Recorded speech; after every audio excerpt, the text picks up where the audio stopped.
Dr Jekyll et Mr Hyde par Robert Louis Stevenson. Partie 3 du livre audio. Chapitre 9. Le récit du docteur Lannion. Le 9 janvier, il y a donc 4 jours, j'ai reçu par le courrier du soir une lettre recommandée. Sur l'enveloppe, je reconnus l'écriture de mon collègue et camarade d'études Henry Jekyll. Ma surprise était grande, car nous n'avions en aucune façon coutume de nous écrire.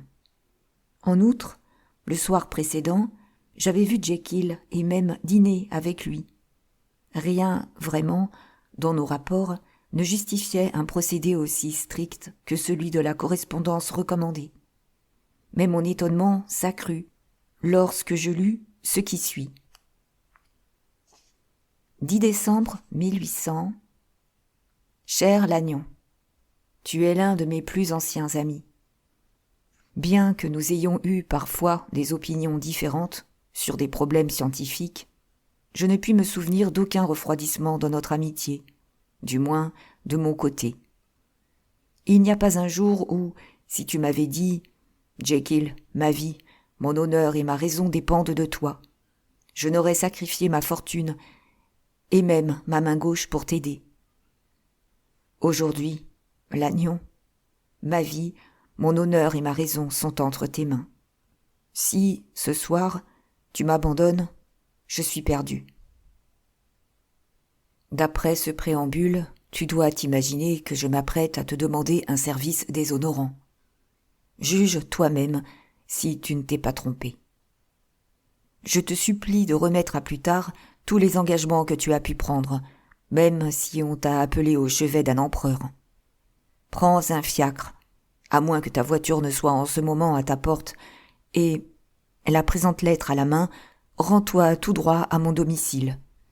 Poole, mon maître d'hôtel, sait ce qu'il doit faire. Tu le trouveras t'attendant en compagnie d'un serrurier. Tu feras forcer la serrure de mon cabinet. Tu entreras seul. Tu ouvriras la vitrine située à gauche et portant la lettre E. Si la serrure résiste, tu la briseras. Tu prendras tel qu'il est, je veux dire avec tout son contenu, le 4e tiroir à partir du haut ou, ce qui revient au même, le 3e à partir du bas. Dans mon profond désarroi, je redoute de t'induire en erreur. D'où tant de précisions qui peuvent te paraître futiles. J'aurais pu aussi bien me contenter de t'indiquer que le tiroir en question est celui qui contient des sachets de poudre, un flacon et un cahier. Sans en rien retirer, porte-le chez toi. Telle est la première partie du service que je sollicite de ta part. Voici la seconde. Si tu te mets en route dès que tu auras pris connaissance de ma requête, tu seras de retour à ton domicile longtemps avant minuit. Je t'accorde cette marge, car il faut toujours redouter un obstacle imprévisible. D'autre part, mieux vaut, pour ce qu'il te restera à faire, que tu attendes le moment où tes domestiques seront couchés. À minuit donc, je te demande d'être seul dans ton cabinet de consultation, d'introduire toi-même dans ta maison un homme qui se présentera de ma part et de lui remettre le tiroir que tu auras rapporté chez toi. Tu auras alors joué ton rôle et mérité ma reconnaissance.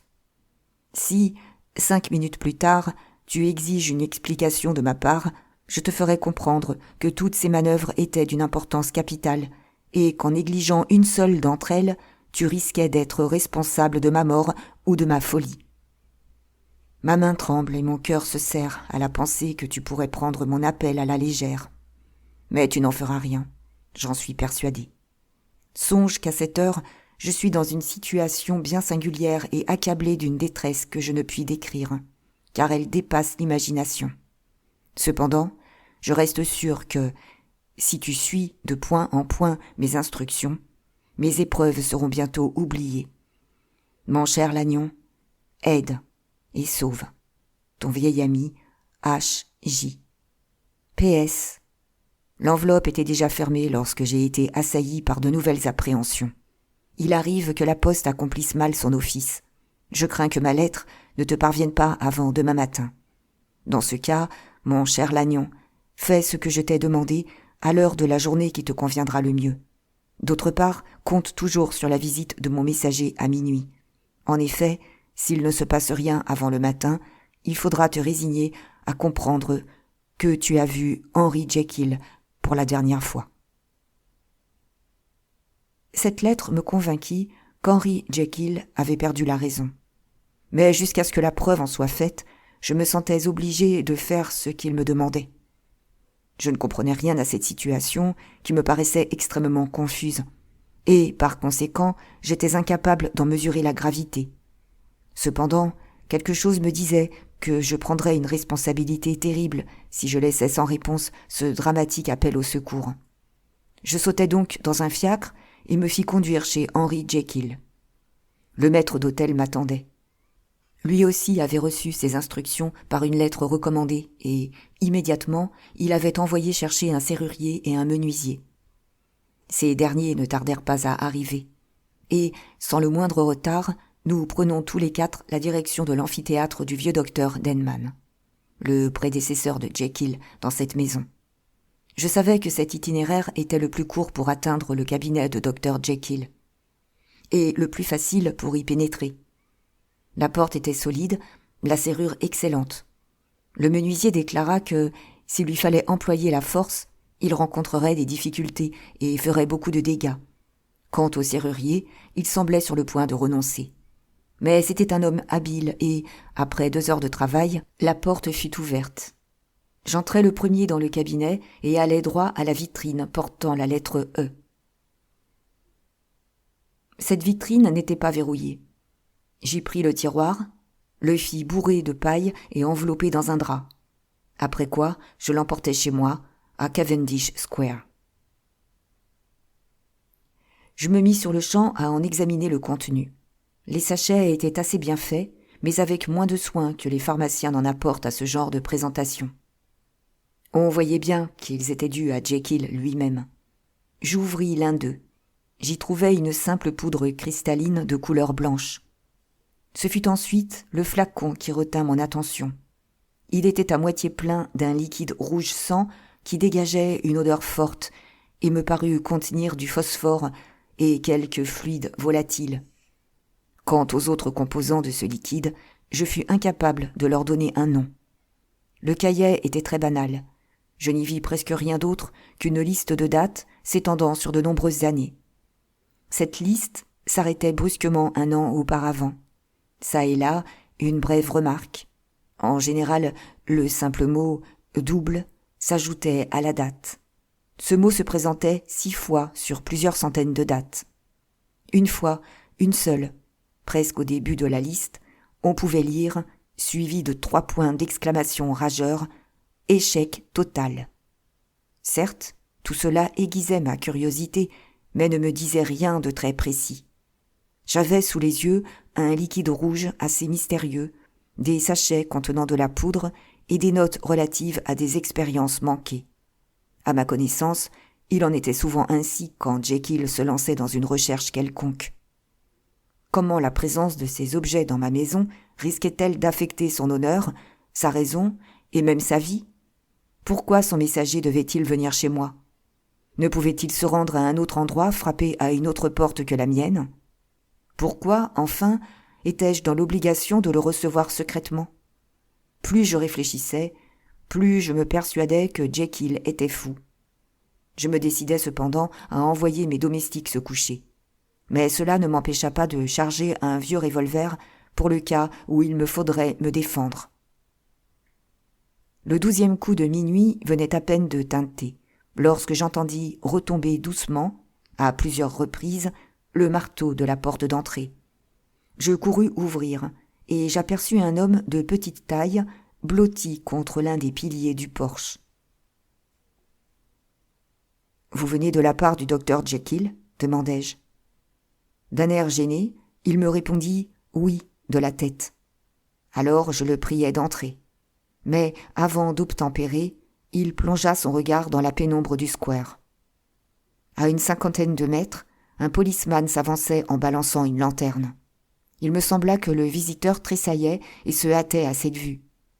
Cette scène m'avait frappé assez désagréablement. Je suivis le visiteur en serrant dans ma poche la crosse de mon revolver. Lorsque nous fûmes dans la lumière brillante de mon cabinet, je pus l'observer à loisir. C'était certainement la première fois que je le voyais. Il était de petite taille, comme je l'ai déjà dit. Je fus stupéfait de son expression affreuse. Fait surprenant, il semblait en même temps fragile et très robuste. Enfin, j'éprouvais en sa présence un trouble bizarre. Mon pouls s'affaiblissait, battait plus lentement, et je sentais comme un début de paralysie. Sur le moment, je mis ces symptômes sur le compte d'une aversion due à mon tempérament particulier. Depuis lors, j'ai acquis la conviction que la cause de ce phénomène ne se trouvait pas dans l'aspect extérieur de mon visiteur, mais dans son tréfonds, et qu'elle puisait son origine dans quelque chose de plus noble que la haine. Cet individu qui, dès le premier moment, avait éveillé en moi ce que je ne puis appeler autrement qu'un intérêt plein de dégoût, était habillé d'une façon qui aurait ridiculisé toute autre personne. Ses vêtements, de bonne qualité et de couleur discrète, étaient bien trop grands pour lui. Le pantalon, qui pendait sur les jambes, avait été retroussé, sinon il aurait balayé le sol. La taille du veston descendait bien au-dessous des hanches, et le col bâillait largement sur les épaules. Mais cet accoutrement ne m'incitait guère à sourire. Certes, mon visiteur avait quelque chose d'anormal et de louche, quelque chose de singulier et de haïssable. Pourtant, ces invraisemblables vêtements semblaient lui convenir. Il augmentait sa singularité et l'attrait qu'il exerçait sur moi, de sorte qu'à l'intérêt que je portais déjà à son caractère et à sa nature profonde, s'ajoutait maintenant une curiosité pour tout ce qui avait trait à ses origines, à son existence, à sa fortune et à son rang dans la société. Je viens de décrire un peu longuement cette scène. Elle fut pourtant brève, quelques secondes. Ce fut mon visiteur qui l'interrompit. « Lavez-vous » s'écria-t-il soudain avec un accent de sombre violence. « Lavez-vous » En même temps, il posait la main sur mon bras, et il m'aurait secoué si je ne l'avais repoussé en éprouvant à son contact un froid douloureux qui se glissa dans mes veines. « Allons, monsieur, du calme, dis-je. Vous oubliez que je n'ai pas encore eu le plaisir de faire votre connaissance. Asseyez-vous, je vous prie. » Et, lui donnant l'exemple, je m'assis dans mon fauteuil habituel. Je m'efforçais de le traiter avec simplicité et bonhomie, comme si je m'étais trouvé devant un malade ordinaire. Mais je ne recevais pas mes malades à une heure aussi tardive. En outre, je ne parvenais pas à surmonter mon inquiétude, et surtout l'aversion que ce monstre continuait de m'inspirer. « Docteur Lannion, répondit-il d'un ton assez courtois, je vous prie de m'excuser. Ce que vous venez de me dire est très juste. Mon impatience m'a fait oublier la politesse. C'est à la demande de votre confrère, le docteur Henry Jekyll, que je suis venu vous voir. Il s'agit d'une affaire qui sera vite réglée, si j'ai bien compris. » Il s'interrompit, porta la main à sa gorge, et j'observai que, malgré son calme apparent, il luttait contre la montée d'une crise de nerfs. « Si j'ai bien compris, » répéta-t-il d'une voix bredouillante, « il s'agit d'un tiroir. » Un instant, j'eus presque pitié de lui, tandis que je sentais grandir encore ma curiosité. « Il est là, » dis-je. En même temps, je montrai, toujours enveloppé dans le drap, le tiroir que j'avais posé sur le plancher derrière une table. Il bondit jusqu'à l'endroit que je lui indiquais. Là, il hésita, pressa avec force sa main droite sur son cœur. Ses mâchoires étaient si crispées qu'il me sembla entendre grincer ses dents. À ce moment, sa physionomie était plus horrible que jamais. Un dément, mais aussi un agonisant. « Remettez-vous, lui dis-je. » Il se tourna vers moi en esquissant un épouvantable rictus. Puis, avec une brutalité désespérée, il arracha le drap.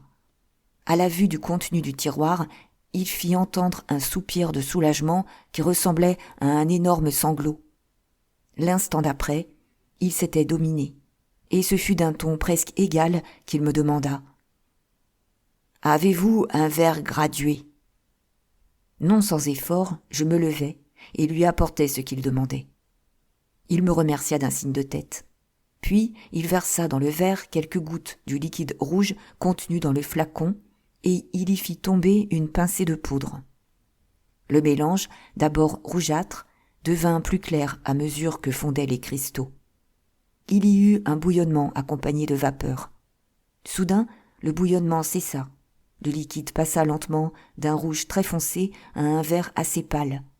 Mon visiteur, qui avait observé ces transformations d'un œil attentif, posa le verre gradué sur la table et, pivotant sur ses talons, me refit face et me transperça du regard.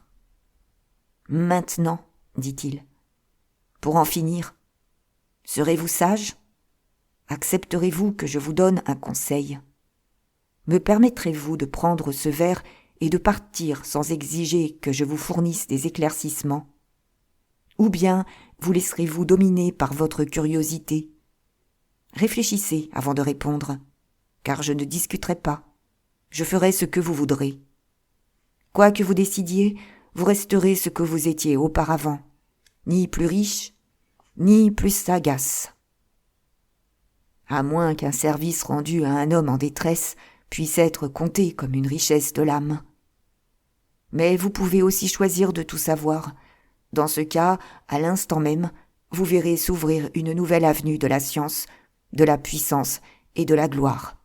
Et vous serez ébloui d'un prodige assez extraordinaire pour réduire à néant le scepticisme de Satan. Monsieur, fis-je en affectant un sang-froid qui me faisait complètement défaut, vous parlez par énigme ? Je ne vous cacherai pas que je vous écoute sans la moindre confiance. Mais j'ai déjà rendu trop de services inexplicables pour ne pas continuer à en rendre jusqu'à la conclusion de cette affaire. Parfait, approuva mon visiteur. Lannion, vous vous souvenez du serment d'Hippocrate ? Eh bien, ce qui suit relève du secret professionnel. Maintenant, regardez bien, vous qui, si longtemps, vous êtes accrochés au matérialisme le plus étriqué, vous qui avez nié le pouvoir de la médecine hérétique, ou, si vous préférez, anticonventionnelle, et qui avez souvent raillé des hommes qui vous étaient infiniment supérieurs. Sur ces mots, il porta le verre gradué à ses lèvres et le vida d'une gorgée. Ensuite, il poussa un cri, chancela, se cramponna à la table pour ne pas tomber. Puis, il s'immobilisa, haletant, bouche ouverte, les yeux injectés de sang. Tandis que je l'observais, il me sembla qu'il changeait, qu'il épaississait, grossissait, grandissait. Son visage était devenu presque noir, ses traits se modifiaient, s'altéraient. Terrifié, je fis un bond en arrière, me plaquai contre le mur en levant un bras pour me protéger devant cette métamorphose. « Mon Dieu !» murmurai-je à plusieurs reprises. En effet, à quelques pas de moi, se tenait Henry Jekyll.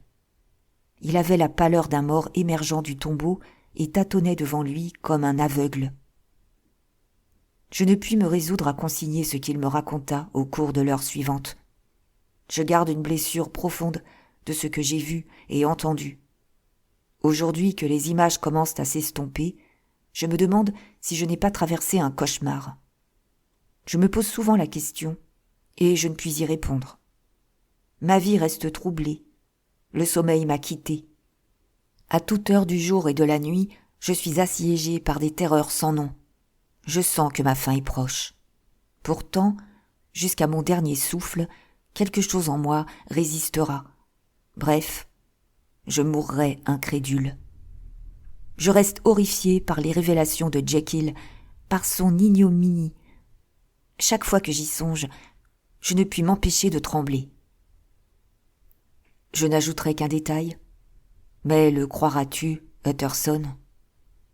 Ce détail est si monstrueux. Le voici. De l'aveu même de Jekyll, l'affreux individu qui se glissa cette nuit-là dans ma maison n'était autre que le nommé Hyde, recherché activement partout pour le meurtre de Sir Danvers Carew. Hasty Lannion.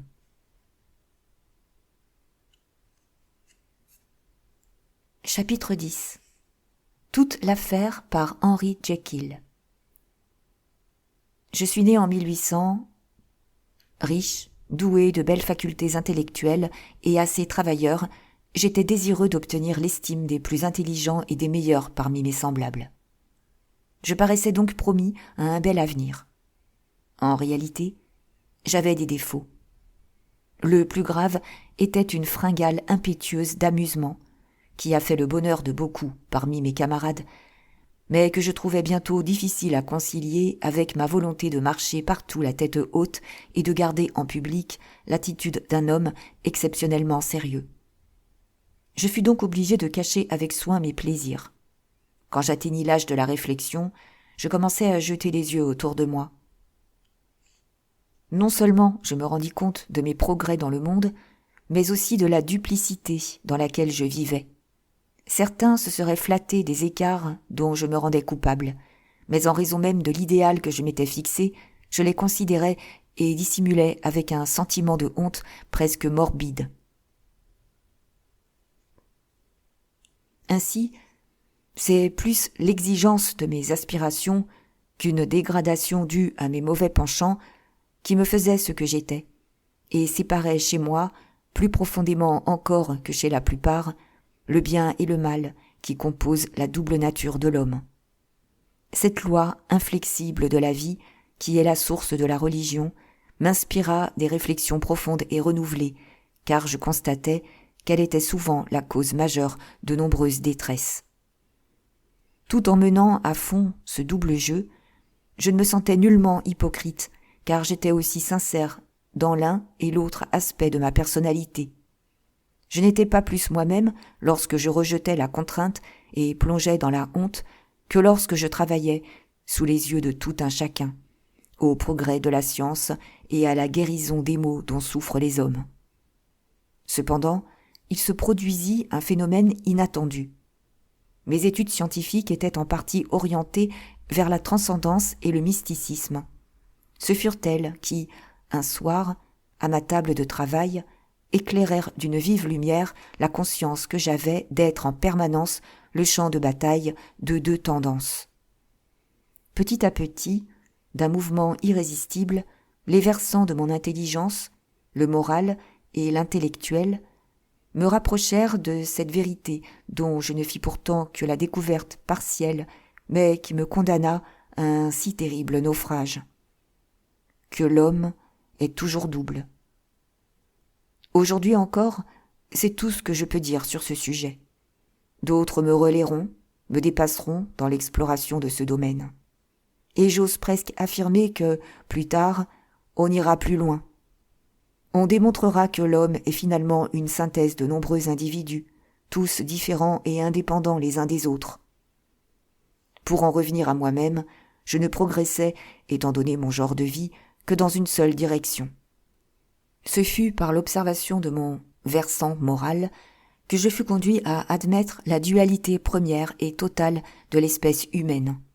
Quant aux deux natures qui se disputaient mon champ de conscience, si je pouvais indifféremment être reconnu comme appartenant à l'une ou à l'autre, c'est bien parce que, fondamentalement, les deux étaient miennes. Dès le début, avant même que mes découvertes m'eussent suggéré la possibilité de ce qui m'apparut plus tard comme un miracle, je m'étais parfois complu, dans des moments de rêverie, à caresser l'idée d'une séparation possible entre les éléments constitutifs de mon être, le bien et le mal. Dans mes méditations, je me disais à peu près ceci. Si chacun d'eux, me disais-je, pouvait s'abriter sous des identités distinctes, la vie serait débarrassée de tout ce qui nous paraît insupportable. Le méchant irait son chemin sans se préoccuper des aspirations et des remords du juste, son frère jumeau.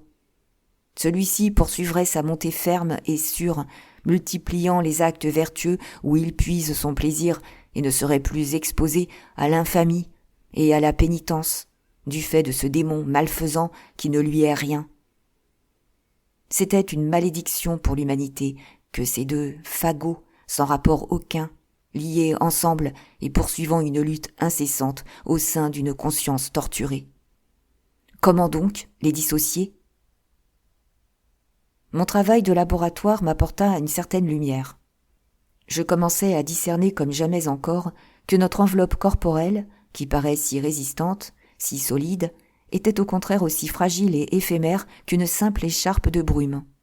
Je découvris certaines substances qui avaient le pouvoir de nous débarrasser de notre vêtement de chair et de muscles, aussi facilement que le vent emporte la toile d'une tente. Mais je n'irai pas plus loin.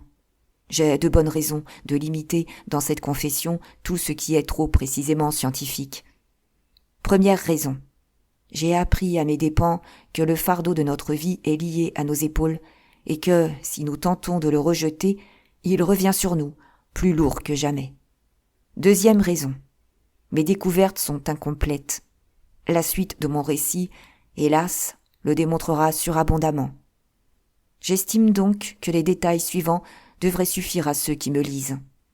Donc, je me persuadais que mon corps n'était que l'aura, le halo si l'on préfère, ou encore un flot de lumière produit par certaines facultés de mon esprit. Je fus assez habile pour composer une drogue destinée à réduire le pouvoir de ces facultés.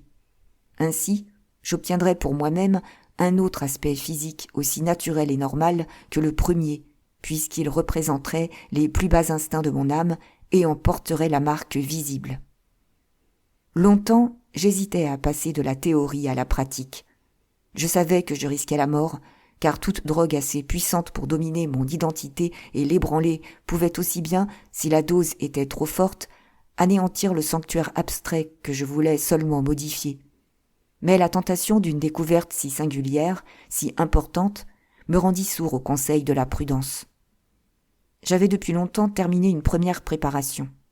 Je la complétais par une assez grande quantité d'une poudre que je fis acheter par l'un de mes domestiques chez des pharmaciens et qui, d'après mes déductions, devait être le dernier élément indispensable. Certaines nuits que, depuis lors, je n'ai cessé de maudire, je mélangeais les divers éléments dans un verre. Je les regardais bouillir et fumer. Lorsque l'ébullition fut terminée, je rassemblai mon courage et je vidai le verre d'un trait. Immédiatement, je sentis une terrible douleur. On me broyait les os. Une nausée abominable m'étouffait et mon âme était la proie d'une terreur comme on ne peut sans doute en éprouver qu'au premier jour de la vie ou au dernier. Cependant, cette souffrance fut brève et je revins à moi comme on sort d'une maladie grave. Il y avait dans mes sensations quelque chose d'étrange et de délicieusement neuf. J'étais plus jeune, plus léger, débordant d'allégresse physique. Une fraîche insouciance me montait à la tête. Un flot d'images sensuelles courait dans mon imagination comme l'eau d'un moulin. Je me voyais dégager des contraintes. Jusqu'alors inconnue, la liberté de l'âme m'envahissait, mais non l'innocence. Dès le début de cette existence nouvelle, je fus 10 fois plus mauvais qu'auparavant. Je devins l'esclave de ma perversité native. Cette découverte, dont je ne tardais pas à m'apercevoir, me grisa. Tout à l'exaltation de ces sensations nouvelles, je tendis les mains, et ce faisant, je m'aperçus que j'avais rapetissé. À cette époque, il n'y avait pas de miroir dans mon cabinet. La psyché qui est près de moi tandis que je trace ces lignes n'a été installée que plus tard à cet endroit pour me permettre d'observer mes transformations. La nuit, cependant, touchait à sa fin. Malgré l'obscurité, on devinait que le jour était proche. Chez moi, tout le monde dormait encore. Fier de mon succès et plein d'espoir dans l'avenir, je décidai de m'aventurer, sous mon nouvel aspect, jusqu'à ma chambre à coucher. Je traversai la cour, où je crus que les étoiles me contemplaient avec étonnement. Malgré leur éternelle vigilance, n'était-ce pas la première fois qu'elles voyaient un être tel que moi? Étranger à ma propre maison, je me glissai le long des corridors, et, pénétrant dans ma chambre, je découvris enfin, dans ma psyché, l'aspect d'un nouveau venu en ce monde, Edward Hyde. Je ne puis exprimer ici que des suppositions théoriques et non des certitudes. J'avais mis de côté mes qualités et donné forme humaine à mes défauts et à mes vices. Le résultat, tel qu'il se dessinait dans la psyché, était un homme à la silhouette rabougrie. L'effort, la vertu, le contrôle de soi avaient rempli les 9/10 de mon existence. Edward Hyde n'avait pas subi les mêmes fatigues. De là, sa minceur, sa stature inférieure à la mienne et cette jeunesse qui m'avait fui depuis longtemps. Le bien brillait sur mon visage, tandis que le mal éclatait sur le sien. Ce mal qui, pour moi, reste la face cachée de l'homme, avait tordu ses membres et imprimé sur son corps tout entier le sceau de la dégénérescence. Pourtant, quand je regardais dans le miroir sa vilaine image, je n'éprouvais aucune répugnance, mais plutôt un élan de sympathie. N'était-il pas une partie, peut-être l'exacte moitié de moi-même ? N'était-il pas lui aussi un homme, réel et bien vivant ? À mes yeux, il y avait dans ses traits plus d'animation que dans les miens, plus de vie et d'expression que dans ce visage imparfait que j'avais coutume de considérer comme ma propriété. Et, sur ce point, j'avais sûrement raison. En effet, plus tard, j'ai remarqué que, lorsque je me changeais en Edward Hyde, personne ne pouvait s'approcher de moi sans manifester de l'appréhension.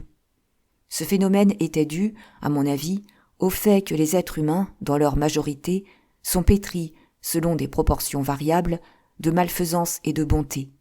Or, seul parmi ses semblables, Edward Hyde représentait le mal à l'état pur. Je restai encore un moment devant la psyché. J'avais une dernière expérience à tenter, la plus concluante. Il me restait à connaître si j'avais perdu à jamais mon identité et s'il me fallait fuir, avant le jour, une demeure qui n'était plus la mienne. En hâte, je regagnai mon cabinet. De nouveau, je préparais le même breuvage et vidais le verre jusqu'à la dernière goutte. Pour la deuxième fois, je souffris les affres de la mort. Puis je me retrouvai avec mon caractère, ma stature, le visage d'Henry Jekyll, bref, avec mon identité de toujours. Cette nuit-là, j'avais atteint une fatale croisée de chemin. Si j'avais considéré mon invention avec un esprit plus noble, et si j'avais risqué cette expérience sous l'empire d'aspirations pieuses ou généreuses, tout aurait pu être différent. J'aurais émergé de mes souffrances sous l'aspect d'un ange et non sous celui d'un démon. Mais ma drogue ne choisissait pas.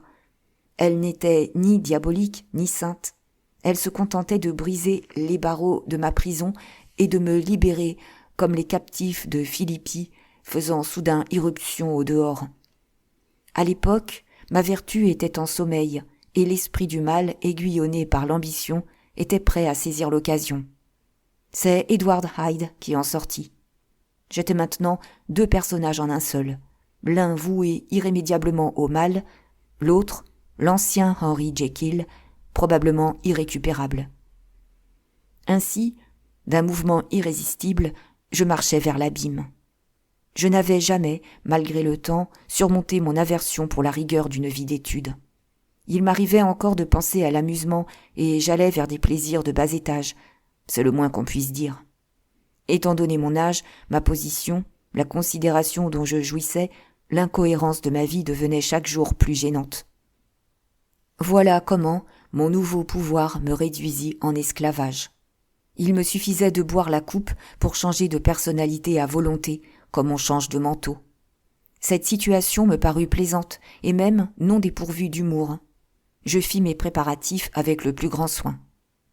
C'est à cette époque que j'achetai et meublai la maison de Soho où, plus tard, la police tenta de capturer Edward Hyde. J'engageai comme gardienne une femme que je savais discrète et dépourvue de tout scrupule. D'autre part, je prévins mes domestiques qu'un certain monsieur Hyde, que je leur décrivis, devait être considéré par eux comme un familier de ma demeure personnelle, et qu'il leur faudrait le laisser entrer et sortir à sa guise. Puis, pour être bien sûr qu'ils m'avaient compris, et pour m'épargner de graves désagréments, je fis une expérience. Je me présentai sans retard à leurs yeux sous ma deuxième forme. Je rédigeai ensuite le testament qui, mon cher Utterson, a soulevé tant d'objections de ta part. Ce testament n'avait qu'un but. Si quelque chose m'arrivait sous l'aspect du docteur Jekyll, je pouvais me réfugier sous un autre, celui de Hyde, et ne rien perdre de ma fortune. En somme, je testais en ma propre faveur. Et ainsi protégé de tous côtés, du moins je le croyais, je commençais à profiter des privilèges surprenants que je devais à ma situation. Jadis, on chargeait des spadassins de besogne criminelle qu'on dédaignait d'accomplir soi-même.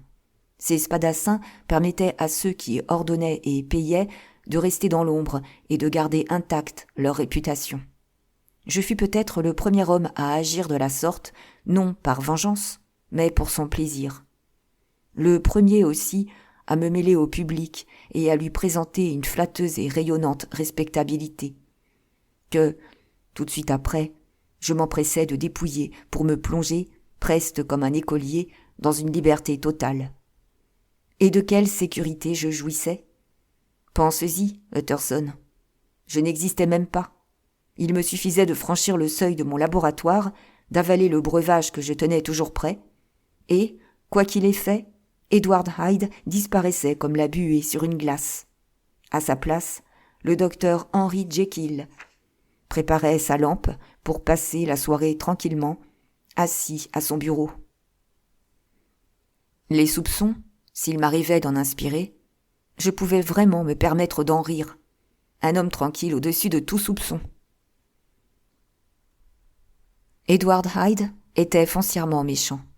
Les plaisirs que je recherchais sous mon masque manquaient, et le terme est bien faible, de dignité. Lorsque Hyde les pratiqua, ils ne tardèrent pas à devenir monstrueux. Quand je revenais d'une de mes expéditions, j'étais atterré en songeant à ce que j'appelais ma dépravation. Hyde ne pensait qu'à lui-même. Il torturait ses victimes avec une avidité bestiale. Impitoyable et féroce, il possédait à peu près autant de sensibilité qu'une statue. Les actes qu'il accomplissait me terrifiaient. Mais notre situation, du fait qu'elle échappait aux lois ordinaires, pesait d'un poids assez léger sur ma conscience. Après tout, il n'y avait qu'un coupable. Edward Hyde. Jekyll, lui, restait le même. Ni meilleur ni pire qu'auparavant.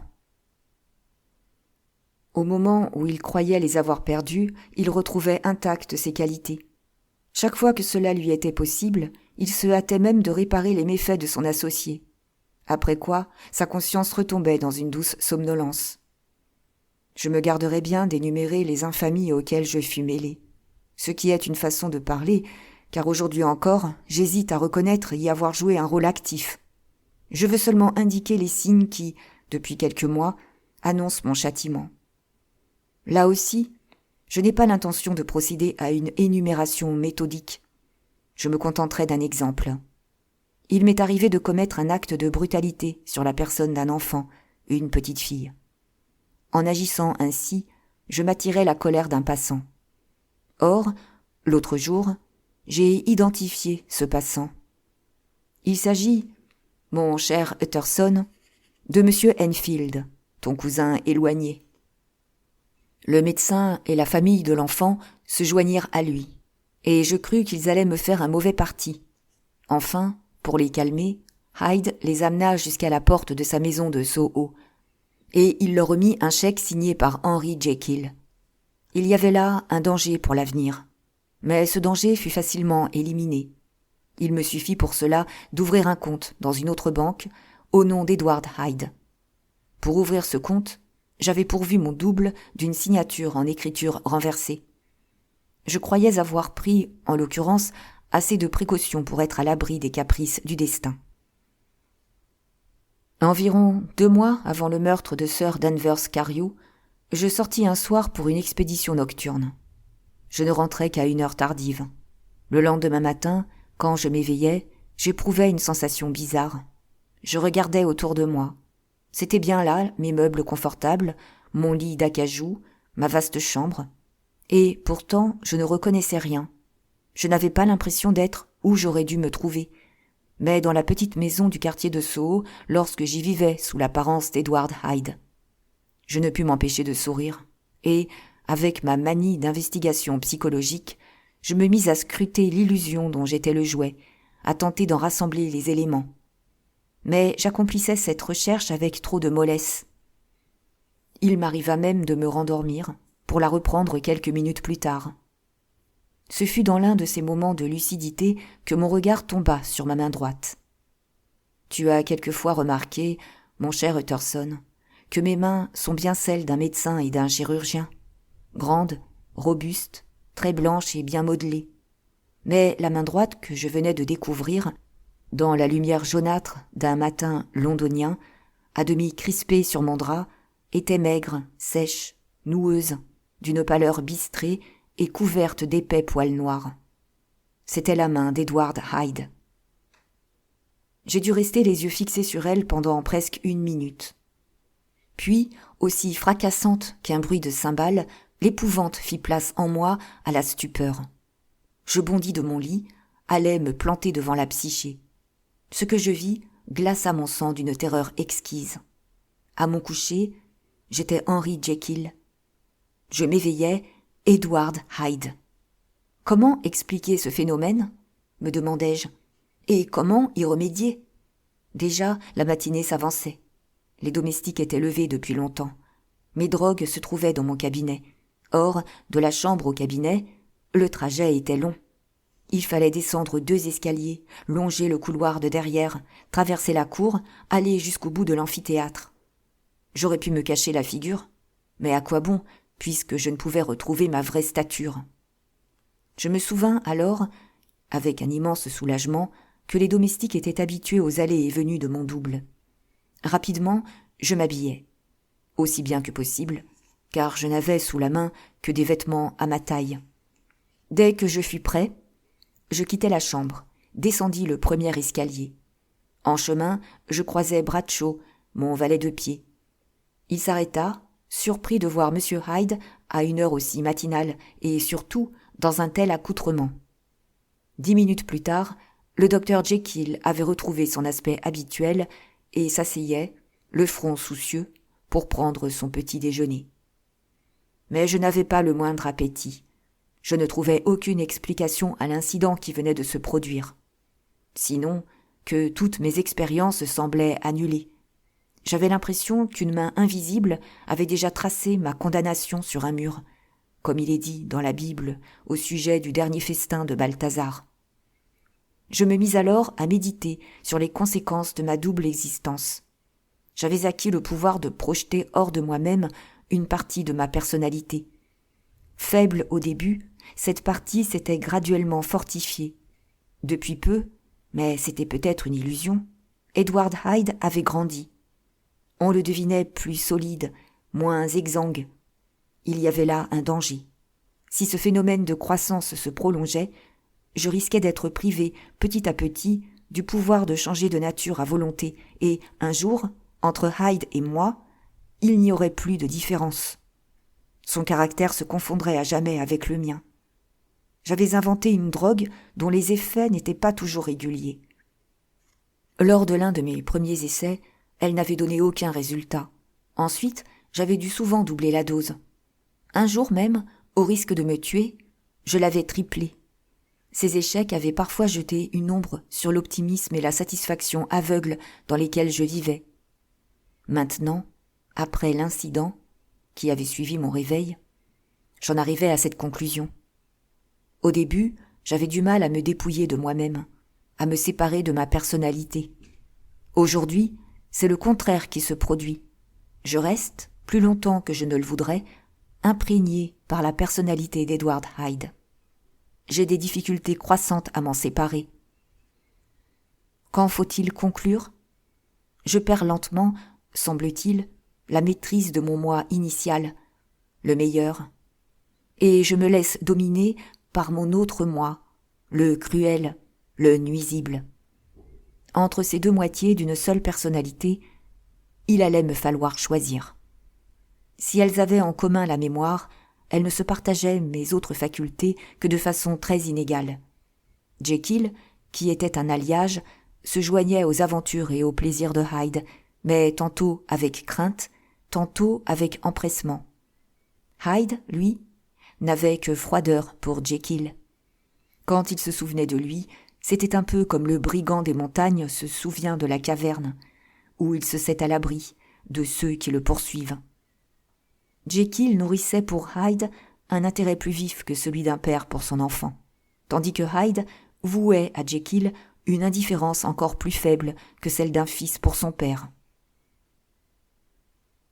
M'enfermer dans le seul personnage de Jekyll, c'était renoncer à certains plaisirs plus ou moins avouables dont je rêvais depuis longtemps et que je commençais seulement à savourer, Me confondre avec Hyde, c'était abandonner bien des choses, des ambitions et des rêves, et devenir un homme méprisé, sans amis. La balance risquait d'être inégale. Il y avait encore un autre point à considérer. Pendant que Jekyll souffrirait de toutes les privations, Hyde n'en aurait même pas conscience. Dans de telles circonstances, la conclusion du débat est classique. Ce sont bien les mêmes incitations, les mêmes alarmes qui décident du sort des pécheurs.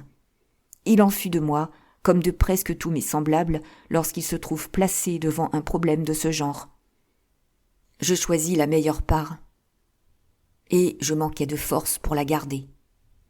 Oui, je préférais le médecin vieillissant et morose, entouré d'amis et ne caressant que d'honnêtes espérances. Je dis adieu à ma liberté, à une jeunesse qui n'était pourtant plus la mienne, au pas rapide et léger, au pouls vigoureux et aux plaisirs secrets que j'avais goûtés quand je vivais sous le déguisement d'Edward Hyde. Je fis ce choix, certes, mais ce fut peut-être avec une arrière-pensée plus ou moins calculée. En effet, je gardai la maison de Soho et je ne détruisis pas les vêtements d'Edward Hyde.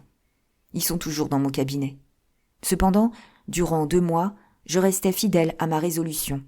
Je menais une vie d'une austérité exemplaire. En échange de quoi, je fus chaleureusement approuvé par ma conscience. Mais le temps effaça peu à peu mes bonnes résolutions et les craintes qui les avaient inspirées. L'approbation de la meilleure partie de moi-même me parut naturelle et fade. Je fus torturé par des angoisses, comme si Hyde luttait en moi pour me reconquérir. Enfin, dans une heure de faiblesse, je composais de nouveau le breuvage auquel je devais mes transformations. Quand un ivrogne pense à son vice, se rend-il compte des dangers auxquels il s'expose ? Je ne le crois pas. Du moins, cela ne se produit que bien rarement. Moi aussi, lorsque je songeais naguère à ma situation, je n'avais pas tenu compte du penchant à la malfaisance et de l'insensibilité devant la morale qui caractérisait Edward Hyde. Or, ce fut de ces 2 traits essentiels que je reçus ma punition. Mon démon était resté trop longtemps en cage. Il en sortit plus déchaîné que jamais. Ainsi, dès que j'eus avalé le breuvage, je sentis se réveiller en moi une puissante tendance au mal. De là vient, je le suppose, l'impatience si visible avec laquelle j'ai écouté les politesses de ma malheureuse victime. Je le déclare solennellement, aucun homme sain d'esprit ne se serait rendu coupable de ce crime que rien ne justifiait. J'ai frappé sans plus de raison qu'un enfant malade brisant un jouet. Mais, de longue date, je m'étais dépouillé de ces freins intérieurs que nous possédons tous et qui incitent les pires d'entre nous à ne se déplacer parmi les tentations que d'un pas prudent. Et, dans mon cas, céder à une seule tentation, c'était me condamner au mal. Sur-le-champ, l'enfer se réveilla en moi et fit rage. Avec une joie diabolique, je frappais ce vieil homme, ce pitoyable adversaire qui ne m'opposait aucune résistance. À chaque coup, j'éprouvais un plaisir plus grand. Puis, quand la fatigue commença à se faire sentir, je crus soudain que mon cœur allait cesser de battre. Une brume se déchira. J'eus une notion presque exacte de l'acte affreux que j'accomplissais.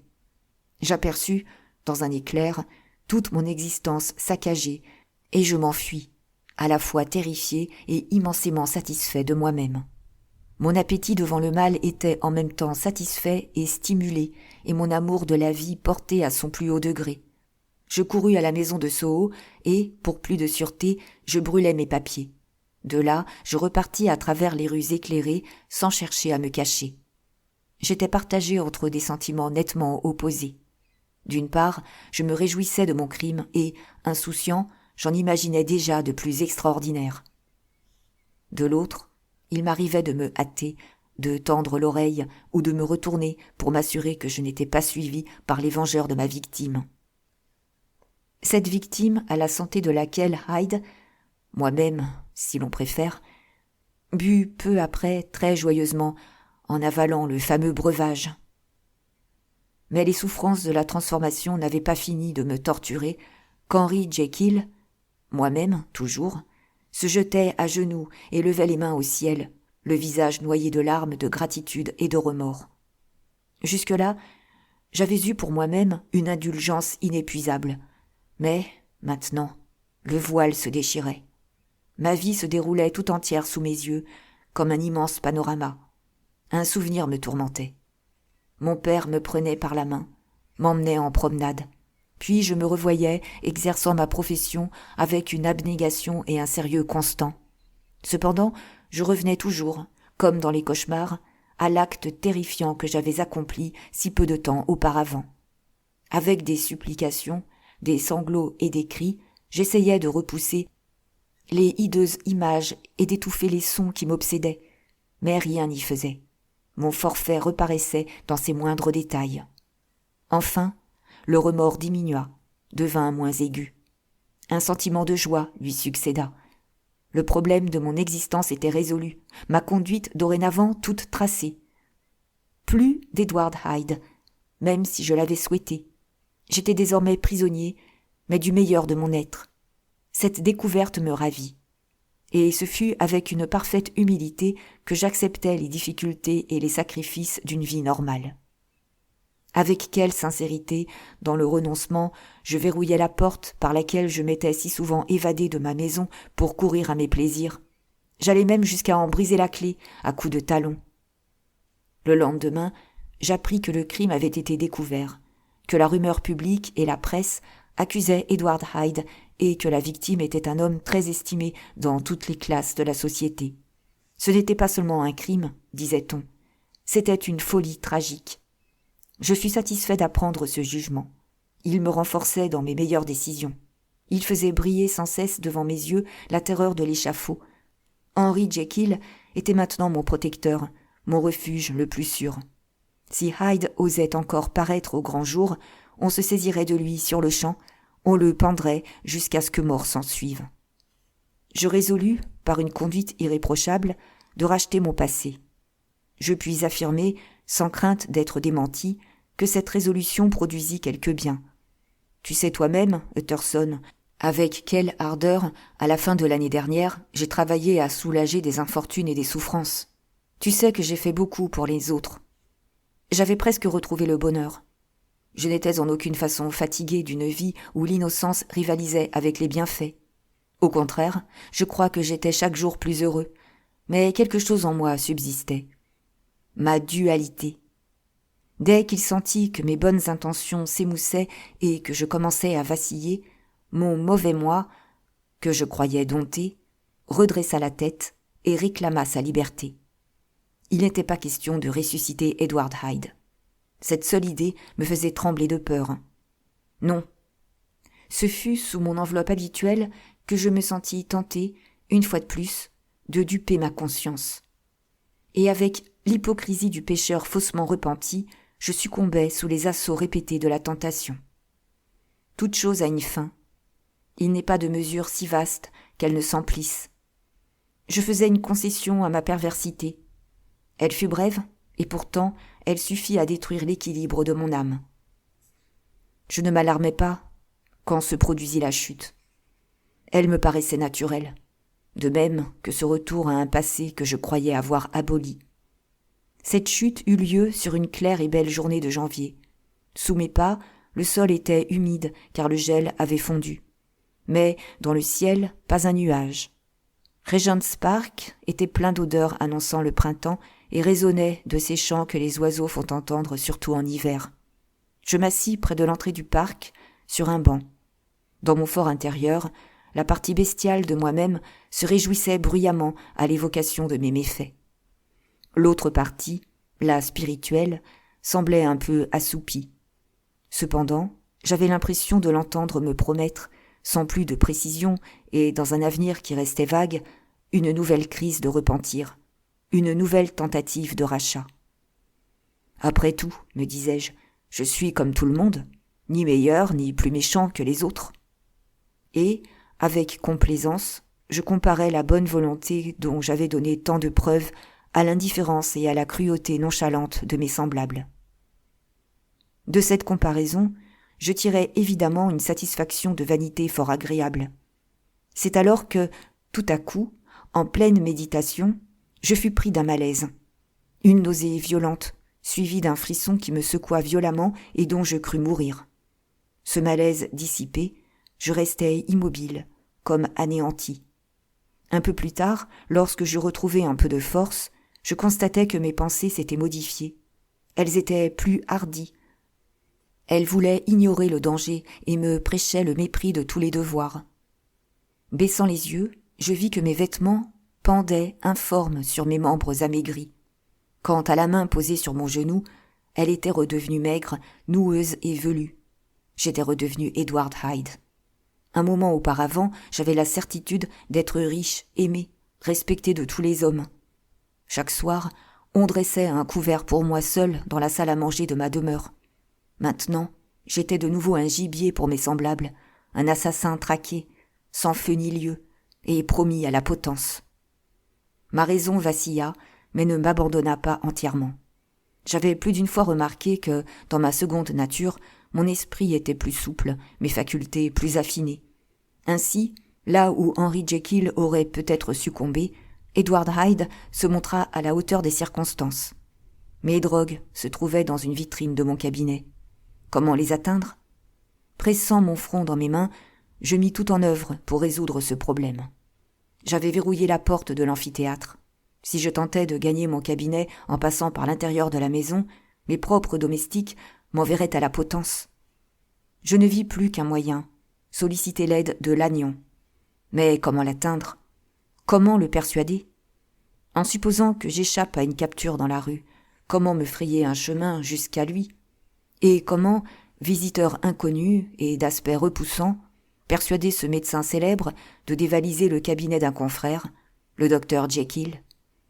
Je me souvins alors qu'il me restait tout de même quelque chose de mon premier personnage, mon écriture. Cette découverte me réconforta. Je savais, maintenant, ce qu'il me restait à faire. J'arrangeai mes vêtements du mieux que je pus, afin de leur donner une sorte de respectabilité. Puis, je priai un cocher de fiacre de me conduire à un hôtel particulier de Portland Street, dont le nom m'était revenu par hasard.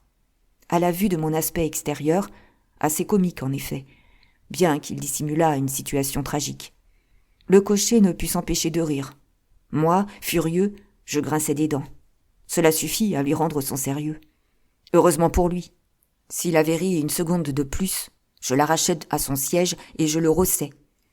Lorsque j'entrai dans l'hôtel particulier, je pris une mine si terrible que tous les domestiques tremblèrent. En ma présence, ils n'osaient pas échanger un seul regard. Ils se contentèrent de m'obéir avec obséquiosité, me conduisirent dans un salon particulier et, à ma demande, m'apportèrent de quoi écrire. Hyde, en danger de mort, était une nouveauté pour moi. J'étais secoué d'une colère exceptionnelle, prêt à tuer, du moins à faire souffrir. Mais Hyde gardait ses ruses, savait parfaitement, grâce à un puissant effort de volonté, refouler sa colère. Cela lui permit de rédiger 2 lettres importantes, l'une au docteur Lannion, l'autre à Poole. Et, pour être sûr qu'elles seraient acheminées et remises à leur destinataire, il exigea qu'elles fussent recommandées. Cette besogne accomplie, il resta toute la journée assis au coin de la cheminée, ne faisant rien d'autre que de se ronger les ongles. Le soir venu, il dîna seul avec ses peurs, servi par un domestique qui ne pouvait maîtriser un tremblement. La nuit tombée, il sortit, s'installa au fond d'un fiacre fermé et se fit conduire çà et là dans plusieurs quartiers de la ville. Je continue à écrire « il ». Employer la première personne me semble décidément impossible. Ce Hyde était un démon. Il n'y avait rien d'humain en lui, rien de vivant, sauf la terreur et la haine. Lorsqu'il estima que le cocher commençait peut-être à avoir des soupçons, il renvoya le fiacre et s'aventura à pied. Comme il l'avait prévu, ses vêtements mal ajustés l'exposaient au regard des passants. Mais il écumait de rage impuissante. Il pressa le pas. Il parlait tout seul en se faufilant dans les rues et les ruelles qu'il choisissait parmi les moins fréquentées, et en comptant les minutes qui le séparaient encore de minuit. Une femme l'arrêta au passage et lui proposa de lui vendre, si j'ai bonne mémoire, une boîte d'allumettes. Il la gifla. Elle s'enfuit. Ensuite, quand je revins à moi, j'étais chez Lannion. Je crois que la frayeur manifestée par mon vieux camarade m'émut quelque peu. Mais je n'en suis pas absolument certain. D'ailleurs, qu'était cette petite frayeur comparée à l'atmosphère d'épouvante dans laquelle je venais de vivre de longues heures? Je m'aperçus qu'un changement s'opérait. Je ne redoutais presque plus la potence. C'était le souvenir hideux d'Edward Hyde qui me torturait. Je reçus les reproches de l'agnon comme dans un rêve. Et ce fut dans un rêve aussi que je regagnais mon domicile et que je me couchais. Je dormis d'un sommeil si profond que plusieurs cauchemars ne parvinrent pas à l'interrompre. Au matin, lorsque je m'éveillais, j'étais faible, endolori, et pourtant bien différent de la veille.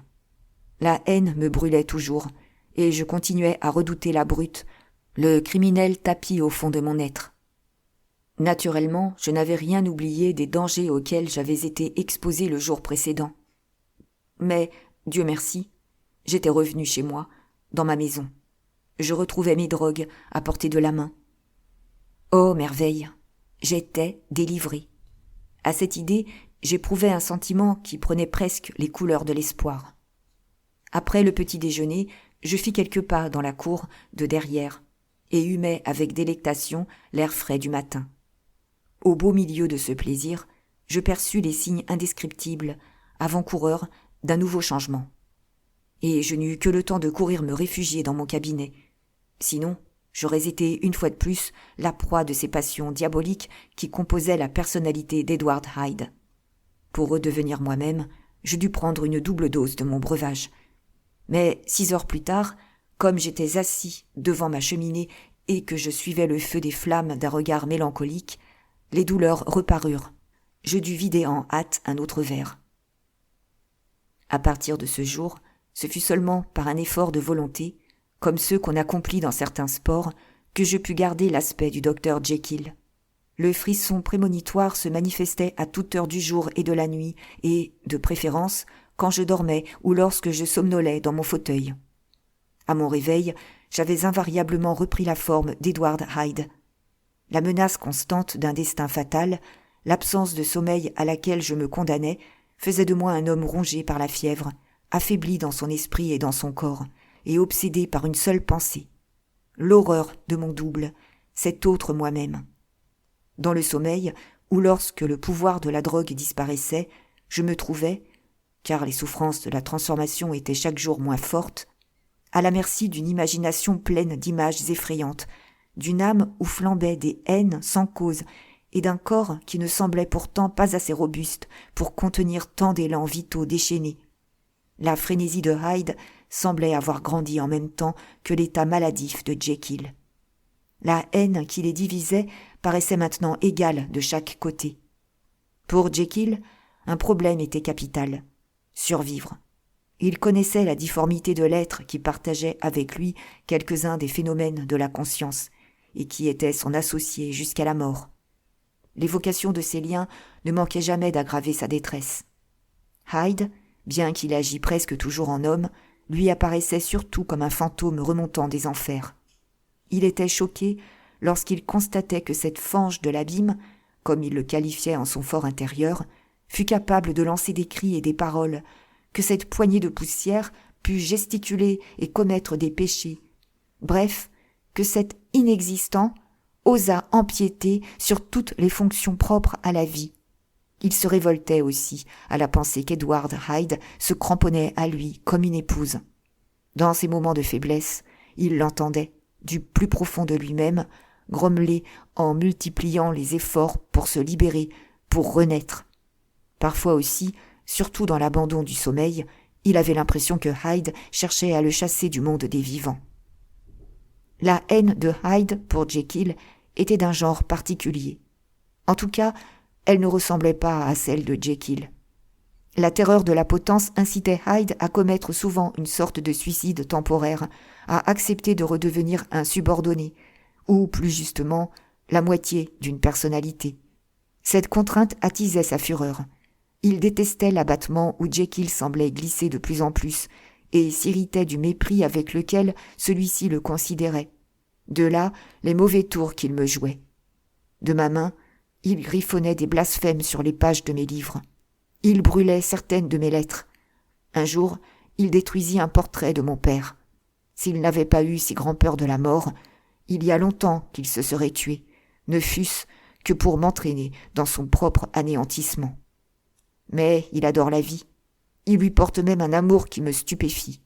Moi, qui ne puis l'imaginer sans un malaise et sans me sentir glacée, quand j'évoque cet attachement abject et passionné, quand je sais combien il redoute mon pouvoir de le supprimer par un commun suicide, je trouve en mon cœur un peu de pitié pour lui.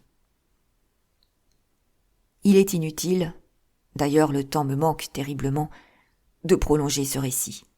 J'ai trop souffert pour développer encore certains détails. Comme toujours dans ce genre d'affaires, l'habitude a joué ici un rôle important. Si elle n'allégeait pas mes souffrances, elle m'endurcissait, elle me permettait de les mieux supporter.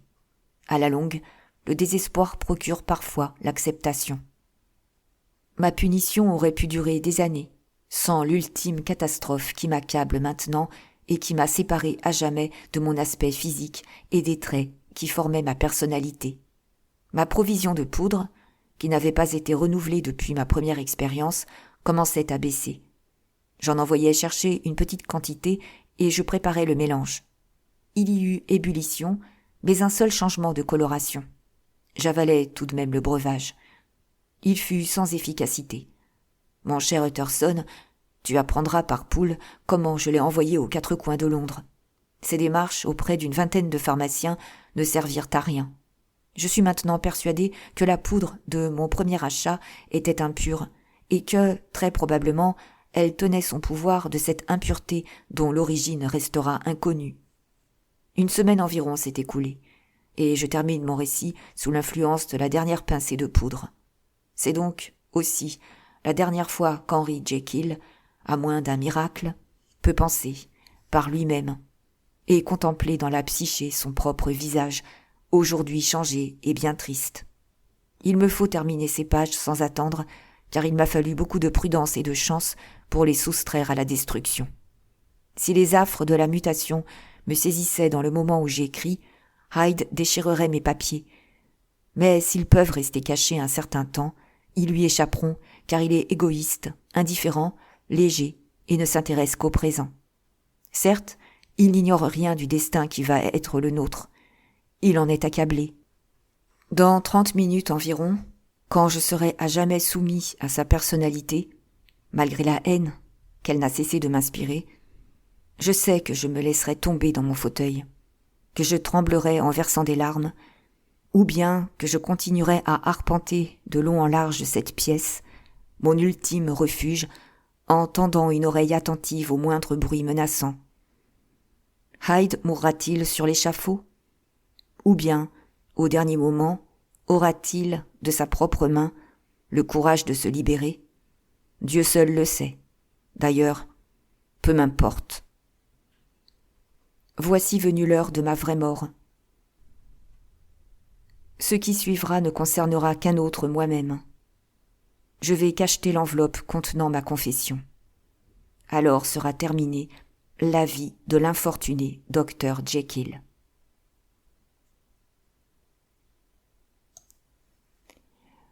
Fin de ce roman. Merci pour votre écoute. À bientôt pour un prochain roman.